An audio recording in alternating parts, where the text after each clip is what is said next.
Leader of the third party. Thank you, Honourable Speaker. In our province and worldwide, the tragedy of social and economic inequality persists, depriving people of hope and opportunity. The gap between rich and poor increased substantially during the early years of COVID and has not eased. In Canada, the poorest 40% of households hold less than 3% of the total wealth. People living paycheck to paycheck continue to struggle with the high and rising cost of living.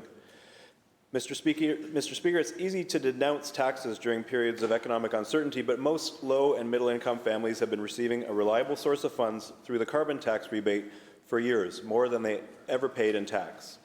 This government says it plans to end the consumer carbon tax and therefore the rebate. So through you, Honourable Speaker, to the Minister of Finance, what is their plan to replace it? Minister of Finance.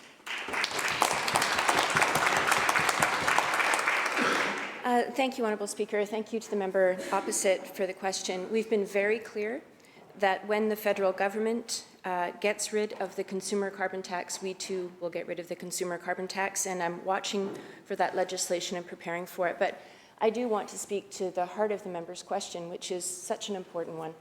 We know that people in British Columbia are struggling with affordability, and we've taken many measures and will continue to take measures to support British Columbians. But let me highlight one. It's so important that we continue with our housing plan.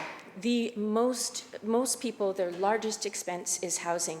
And I want to share with the member opposite, there was some good news recently. A McGill study showed that some of the actions that we've been taking are having effect. Rents have come down 5.7%, Honourable Speaker.